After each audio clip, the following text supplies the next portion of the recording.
Hello and welcome. In this video, we're going to be taking a look at the comp patrol for the Chaos Demons in terms of both whether you should buy this box in regards to the value that it contains, as well as how playable it is on the tabletop when looking at the special comp patrol rules that are assigned to the Chaos Demons. With that being said, let's jump right in and take a look at what you get within the comp patrol and how it compares to buying things individually.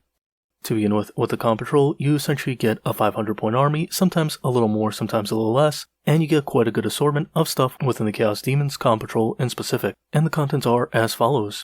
You get a Bloodmaster, who's an alright model, who would normally cost you $33.50 if bought individually, though do keep in mind that individual models from Games Workshop are usually a bit overpriced, so do take that with a bit of grain of salt, as you can oftentimes convert a lot of them from other models. Now, in addition to that Bloodmaster, you get 2 units of 10 Bloodletters, which would run you $80 total, as each unit of 10 costs $40 individually. So that's not bad in itself. And then, in addition to that, you get 3 Blood Crushers, which would normally run you $110 for a unit of 6 Blood Crushers. Now, you do only get 3 of them instead of that unit of 6, and considering the math is pretty easy on this one, that unit of 3 would cost you $55. However, one thing I want to point out is that Games Workshop does not seem to sell these within units of 3, so it might be a little bit harder for you to expand these into a unit of 6 if you want to run them in such a configuration. That being said, as we'll soon see, it actually makes sense to buy up to 2 comp patrols due to the price point that they come in at, even if you're not going to be using everything that you get. Now, after the Blood Crushers, you get 2 additional units, being 2 units of 5 Fleshounds. And this is where things get a little bit crazy, because a unit of 5 Fleshounds would cost you $60 individually, which seems a little bit absurd to me, but it does mean that these 10 Fleshounds would normally cost you $120. And if you add up all the costs individually, this means in total you're getting $288.50 worth of stuff for only $160. That's quite a good savings, though keep in mind a lot of that is because of the absurd price of those Fleshounds. And while that might not seem like a very fair comparison, at the end of the day you do have to kind of take it for what it is, because if you want those Fleshounds, you have to get them one way or another. And the Fleshounds are definitely a perfectly fine unit for the Chaos Demon forces and do see a decent amount of play. That being said, let's think about how this comp patrol works in terms of a larger scale game outside of comp patrol games. The thing I would say is Chaos Demons are a very unique army in that there's a lot of very different builds that can use very different allegiances of demons to build different armies. However, the nice thing is the Fleshounds do see play in a wide variety of different Chaos Demon lists, and the Blood Crushers do show up in quite a few of them as well. So with that being said, if you look at the cost of the Fleshounds and Blood Crushers, you're already basically getting what you need out of this box, and those Bloodletters and Bloodmaster are completely free, both of which also do see play. However, the Bloodletters are a little bit underwhelming right now, though they are still perfectly fine to be played within larger games. It's just they're probably a little bit high in points, so if they ever do see a points reduction to bring them more in line with things like the Blue Horrors or the Demonettes for the Chaos Demons, then they can definitely see a lot more play than they currently do. So do keep that in mind, the Bloodletters are not bad in themselves, they're just a little mediocre in an army that has quite a lot of different choice. So with all of that in mind, I do think buying a comp patrol is a very good way to start a Chaos Demon army. You're getting over $280 worth of stuff for a price point of $160. However, you can even find it for less if you go to websites such as VentureTradeCo.com, who is a sponsor of this video, where you can find the majority of the different kits for Warhammer 40k at a 15% discount, meaning that you get all this value for a low cost of $136 total. So there really isn't any reason not to pick up a comp patrol box if you're looking to start a Chaos Demon army, or just get some of the models within it, considering how expensive those Fleshounds would be for you if you bought them individually. In addition to that, you do have a different option for starting Chaos Demons, which I believe is also in stock at VentureTradeCo.com, which would be the Chaos Boarding Patrol, which does give you 10 of those Fleshounds for a roughly comparable price in terms of what you get for a discount, though I do think that the comp patrol is a bit of a better deal than the Boarding Patrol due to the Blood Crushers included within it. Anyway, with that being said, let's move on and take a look at the comp patrol rules for the Chaos Demons in the Leviathan edition. So let's take a look at how you have to configure your units in this comp patrol, and one thing I'll say is there's not a lot you can do with Chaos Demons in terms of configuration, as their configuration options usually come from the multitude of different models you have access to, more than the different war gear that you put on the models like you would with other armies, which gives them a lot of variety and why you see very distinct lists in different tournaments. So in this situation, the army list that you're provided with is you get a special character for that Bloodmaster, being Kararet the Butcher, and hopefully I didn't butcher that name. Then after him, you get 2 units of 10 Bloodletters, which is the only configuration you can run them with within 10th edition, as you can no longer run them in units of up to 20 like you could within 9th edition. Those Bloodletters now come armed with a demonic icon and an instrument of chaos, which confirms special abilities onto them, and is pretty much the only war gear that you can give your bloodletters to begin with, though do remember that in the Leviathan edition, all war gear is currently free, so there's no detriment to taking this, and you pretty much always take it just to get those extra abilities for free. Following that, you get 2 units of 5 Fleshounds each, coming with 1 squad leader and 4 Fleshounds within a unit. The squad leader does have an ability that the Fleshounds don't, which is the Burning Roar, which will be important later. Otherwise, they're pretty much similar in terms of how they're armed, and the Fleshounds are definitely a very great unit for different armies as they're a very mobile unit, and they can actually be rather brutal in combat for a very low points cost. However, we'll talk about that once we get to unit sheets. Following that, you get that unit of 3 Blood Crushers, which come armed with their standard assortment, not really having any war gear options. However, they do get the Demonic Icon and the Instrument of Chaos. So this seems pretty standard, and this does seem like a good way for a new player to build that army, especially considering that they broke up those 2 units of Fleshounds into 2 units of 5 instead of 1 big unit of 10, as it does give a player a little more flexibility when playing Con Patrol, while also giving them the configuration that they would want when they progress to larger scale games, as you don't really want a single unit of 10, just because you're better off taking smaller units due to that pack leader having a special ability and the points being so low that you want them more for a board control unit than you do one big blob that kinda goes into combat and tries to pick a fight. Now with that being said, let's take a look at the individual datasheets. The first datasheet we'll take a look at is the special character, which is Khorne the Butcher, and he has a pretty standard datasheet with a 6-inch movement, a toughness of 4, a 5+ normal save, and a 4+ invulnerable save, which is actually pretty good as a 4+ invulnerable save will make him rather resilient, though demons usually lean on their invulnerable save. In addition to that, he has his Blade of Blood, which gives him a melee profile of 5 attacks at a 2 weapon skill, 6 strength, 2 armor penetration, and 3 damage. This is a rather good mid-range profile, and I think it's perfectly fine for what you're getting. He does have the Deep Strike ability, and he can lead a unit of Bloodletters, while also having the Chaos Demons keyword known as the Shadow of Chaos. He also has 1 additional ability, which is known as a Gory Path, and that allows him to consolidate up to 6 inches instead of 3 inches when making a consolidation move. The consolidation move doesn't really matter on a single individual character, rather it's better on a unit as it allows you to consolidate much better and get into more of a melee combat with your opponent. This can be very useful on melee armies such as the Demons of Khorne, who really want to be within melee at all times, thus giving them more ability to kind of keep engaged within melee and get better positions on their enemies when consolidating into a melee combat. Now that being said, one thing I'll say is that do keep in mind that the majority of units within the Con Patrol rules do lose some special rules, and pretty much you're going to see a lot of the different units be a bit stronger when moving into a 2,000 point game, so do keep in mind that a lot of these units are going to be better when you're moving to larger scale games and using their generic datasheets as opposed to Con Patrol datasheets. So don't be discouraged if you think these datasheets are a little bland or don't have enough going on in terms of what you see within this specific game mode, as it's intended to be a simpler game mode to get players into the game and not overwhelm them all at once. Though that being said, I do think they could have probably done a little bit better of a job of making some of these units a little bit more interesting than they did within these rules, but I think the Chaos Demons Con Patrol does play very interestingly, and we'll see why shortly.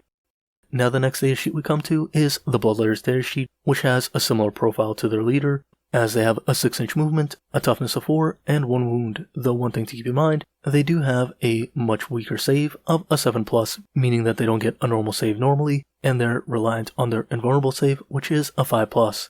That's not the worst thing in the world, and there are ways of them getting more resilience, although that is something to keep in mind with a lot of the different demon units, is that they can sometimes be very squishy if they don't have access to their invulnerable save or different tricks that they can pull to improve their staying potential.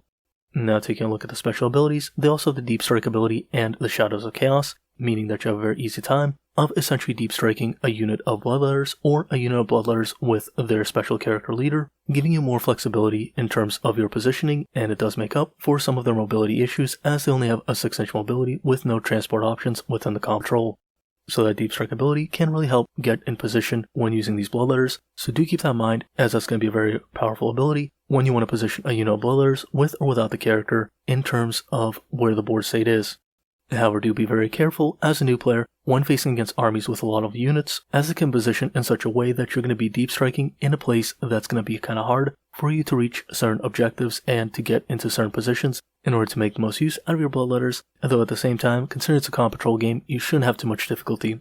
And finally, let's just take a quick look at their melee weapons, as they're armed with Hellblades that gives each individual Bloodletter 2 attacks with a 3+ weapon skill, a 5 strength, 2 armor penetration, and 2 damage. That's actually a pretty solid profile, and I think they're pretty good And really, the reason Bloodletters don't probably see as much play as they could within 2,000 point games is kind of two different factors. The first one being that Chaos Demons really likes leaning into their character units with things like their greater demons, such as the Bloodthirster, which is incredibly popular, and other greater demons of that nature, as well as leaning into a lot of their special choices, while at the same time, the Bloodletters are one of the more expensive battle line units, coming in at 160 points for a unit of 10 of them, whereas a lot of the other choices are only 140 points, while having somewhat similar stat profiles, with a little more focus on things like mobility or durability in exchange for some of their damage output. That being said, there have been lists that have been rather successful running units of Bloodletters within 2,000 point games, so don't count them out just because they're not as popular as some of the other choices. They're definitely a perfectly fine starting unit for a new player getting into the faction. Now the next unit we're going to come to is the Blood Crushers, and the Blood Crushers are a very popular unit as they have a rather low points cost at 120 points for a unit of 3 of them, going up to 240 points if you run a unit of 6 of them. They have a rather fast movement speed, 10 inches, a rather solid toughness of 7, a 4+ normal save, and a 4+ invulnerable save, so pretty much just a 4+ invulnerable save, unless something mitigates the invulnerable save in specific. They also have 4 wounds and the Shadow of Chaos ability. They come equipped with a Hellblade that gives them 2 attacks at the same profile as the Bloodletters, as it's essentially a Bloodletter riding a big beast known as a Juggernaut. The Juggernaut gives them additional attacks as it has the extra attack profile, giving them 4 extra attacks at a 4+ weapon skill, a strength of 6, 1 armor penetration, and 1 damage. It also has Lance ability, meaning that it gets a bonus to wound when making a charge move. That being said, in the full rules, the Blood Crushers get even more special abilities, and they're a bit more interesting than they are here, where they seem a little bit bland. So do keep that in mind, and they're a very interesting unit within the full rule set that does see play within a variety of different lists, even ones that aren't necessarily focused on Demons of Khorne. One thing I'll also add, in terms of both the Bloodletters and the Blood Crushers, is that do note that their configuration at the beginning of this video shows that all these units come armed with a demonic icon and an instrument of chaos. The thing about this is I don't know if these are just for modeling purposes, as they don't show up in their datasheets like they do within the normal rule set, or if they're active and you just have to utilize those rules. But if they are active, it does make these units a lot better, as the Instrument of Chaos gives them +1 to their charge checks, which makes those deep striking Bloodletters all the more likely to make that charge roll, and makes it much easier for the Juggernauts to get within charge distance, as well as even the Bloodletters themselves. So do keep that in mind. That's something that I would have to check to see if they're active, or if they're just for modeling purposes. And though considering they're called out, I would think that they're active, as it does give certain benefits. However, that might be something you want to decide with your playgroup, as I've noticed other comp patrol rules list items similar to this, but don't necessarily list those items on the datasheets themselves, so you can either play with all abilities active or no abilities active. However, I'm not sure if there's a specific ruling from Games Workshop of which one is supposed to be. Unfortunately, that's just something I'll have to look into and probably update in the next video. Anyway, with that being said, I do think that these are both rather good units, and I think they can be rather powerful units, especially if equipped with those additional pieces of war gear. Now there's one final unit that we have to look at, which are the Fleshounds. And the Fleshounds are definitely one of the more popular units within different Chaos Demon lists, because they come with a rather fast moving profile, which gives you a 12-inch movement speed, at a toughness of 4, 2 wounds per model, a 7+ normal save, and a 5+ invulnerable save. That's all pretty good, and they do have Shadows of Chaos, as well as a special piece of war gear known as a Collar of Khorne. And the Collar of Khorne says, the bear has a Feel No Pain save of 3+ against psychic abilities. This can be incredibly powerful and make them incredibly durable against units that utilize psychic damage, such as those pink horrors or blue horrors from the Chaos Demons, or just other units within other armies that use psychic powers. Their weapons aren't particularly that impressive, considering that only the pack leader has the Burning Roar that gives you D6 flamer shots, meaning that they automatically hit due to the Torrent ability, and they ignore cover, at a rather short range of 12 inches, with a profile that's essentially a bolter gun, having a strength of 4, no armor penetration, and 1 damage. It's not a bad ability to have, considering it's essentially a free ability that they throw in for that pack leader, but it's not something that's going to make or break the unit, and their melee weapons aren't bad either, giving each of the Fleshounds 3 attacks with a 3+ weapon skill, a strength of 5, 1 armor penetration, and 1 damage, which is rather good considering that a unit of 5 of these will only cost you 70 points, making them an incredibly low cost unit that you can place on objectives and move quickly around the board to screen out enemy units from being able to charge some of your important units, or from being able to deep strike in an optimal position. So all in all, that's essentially what the Fleshounds are, and why they're so good is that they're a perfectly fine utility unit with a low points cost that can also actually be rather effective within melee combat, so they're just kind of a good all-around unit that you can run in units of 5 or 10, though definitely a lot of people run them in units of 5 just to give themselves that utility without having to go all in on their melee profile. In either case, great option for the Chaos Demons, though unfortunately they're incredibly expensive unless you get them within the Comm Patrol or the Boarding Patrol boxes. And with the datasheets covered, we can move on to special rules and see how they affect the army and how the army will perform in a game of Comm Patrol. And the first special rule that we're going to look at is the generic special rule that all Chaos Demon armies get, even in the normal game, that being the Shadows of Chaos. The Shadows of Chaos essentially breaks up the battlefield into 3 sections when considering the special set of rules, that being your deployment zone, your opponent's deployment zone, and the no man's land where neither player deploys that exists between both deployment zones. And your deployment zone always has the Shadows of Chaos ability active, and if you control more than half the objectives within either of the 2 other zones, those zones are considered to be under the Shadow of Chaos as well. However, do keep in mind each zone is independent of the other, so you only have to control half of the objectives within either zone that you want to control. However, you can control all 3 zones with your Shadows of Chaos. Keep in mind this sounds kind of complicated, but at the end of the day, most zones are going to have at most 2 objectives each, though in some configurations you can see No Man's Land having 4 to 5 objectives, depending on how the deployment zones are distributed, though in most situations, you're going to have to control 1 to 2 objectives in order to get that zone influenced by the Shadows of Chaos. So what do you get for having Shadows of Chaos within a zone? Well, you get 2 different special abilities, one that positively affects your units, being the Demonic Manifestation. This ability says that while a unit from your army isn't within your army's Shadow of Chaos, each time that unit takes a Battle Shock test, add 1 to that test, and if that test is passed, one of the models in the unit regains up to D3 lost wounds, and if that unit is a battle line unit, meaning the Bloodletters, which have 1 wound each in the specific situation, passes that test, up to D3 destroyed models can be returned to that unit instead. Now this seems like a little bit of a weak ability considering that most times players are going to focus fire your units and wipe them off the table before they really get down to that half strength profile, and you can start recovering wounds thanks to an additional point from this ability, in addition to a demonic icon which brings down your leadership to 6+. Though that being said, keep in mind this is a Comm Patrol game, so there's a lot less lethality than there would be within a 2,000 point game, as each player is going to be working with a lot less units than they would be with a larger scale game, so you're more likely to end up with a partial strength unit that you can start recovering some wounds on than you would within other games, and this applies to all squads within the Shadow of Chaos. Also keep in mind that because this is a Comm Patrol game, you're more likely to end up in situations where an opponent isn't as well positioned or isn't targeting units as effectively as they could, as you would within larger games where you might be playing against more seasoned players. As such, this definitely is a lot better within a Comm Patrol game than it would be within a 2,000 point game, considering what you get within the Comm Patrol box. However, do keep in mind that you are running a Demons of Khorne list essentially, so you're not necessarily going to be within your deployment zone, and you're going to be more offensive, meaning that you're going to want to control either No Man's Land or your opponent's deployment zone while attacking your enemy.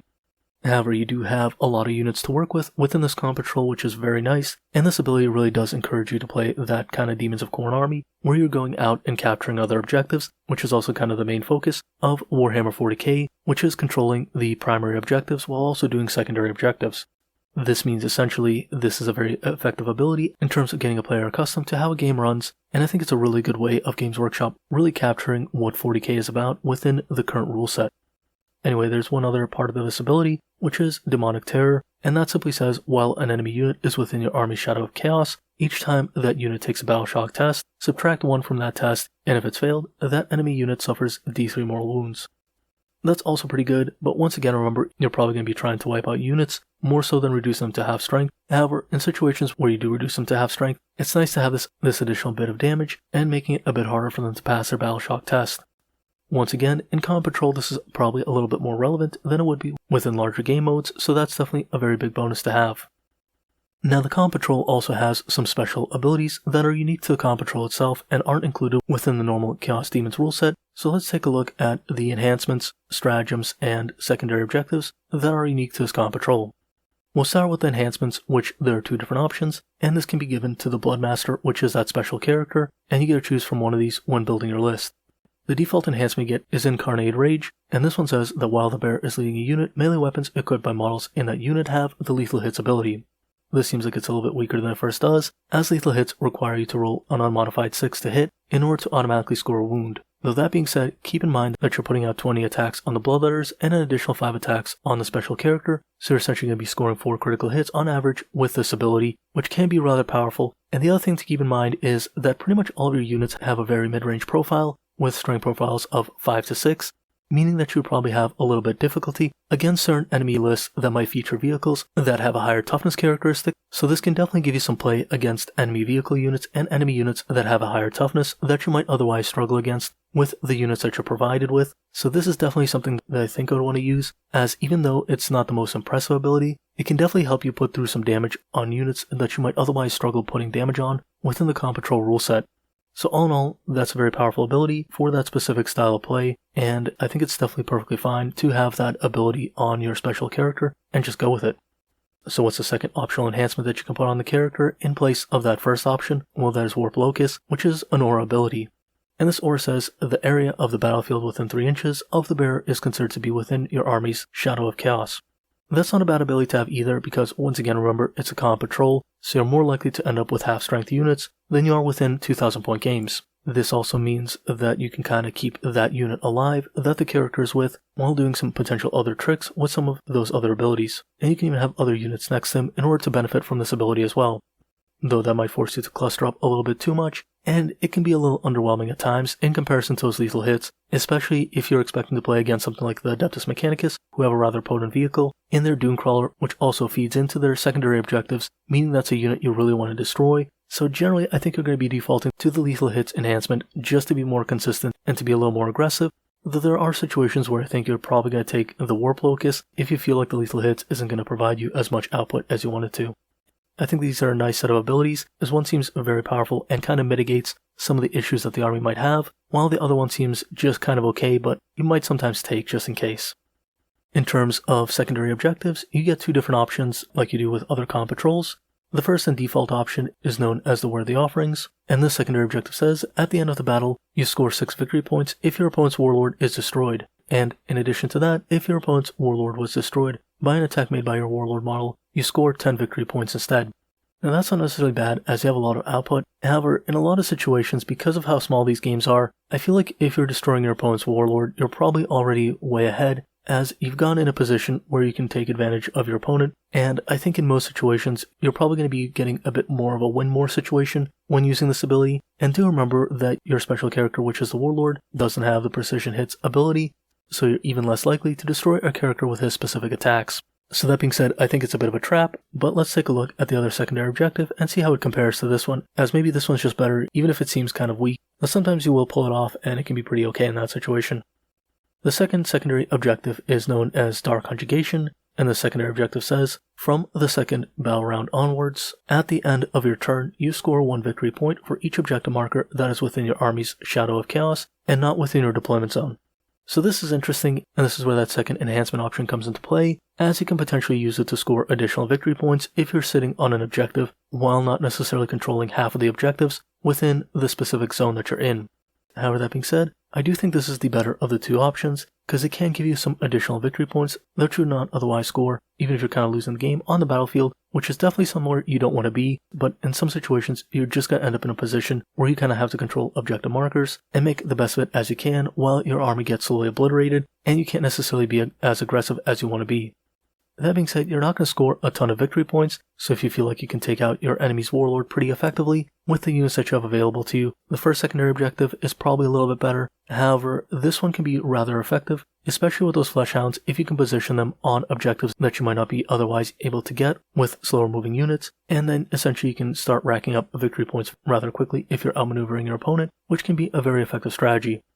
I think it's really going to come down to how much you expect you can destroy your opponent's warlord, and I think the second secondary is a little bit more safer, while the first one is if you're planning to be more aggressive, though I think there's a debate that can be had for choosing either of these, which is a very good sign, as there are situations where you might want either of the enhancements or situations where you want either of the secondary objectives, and that's a good position for an army to be, so that definitely points to Games Workshop for designing an army that kind of has access to a lot of different options and these special abilities for the Calm Patrol.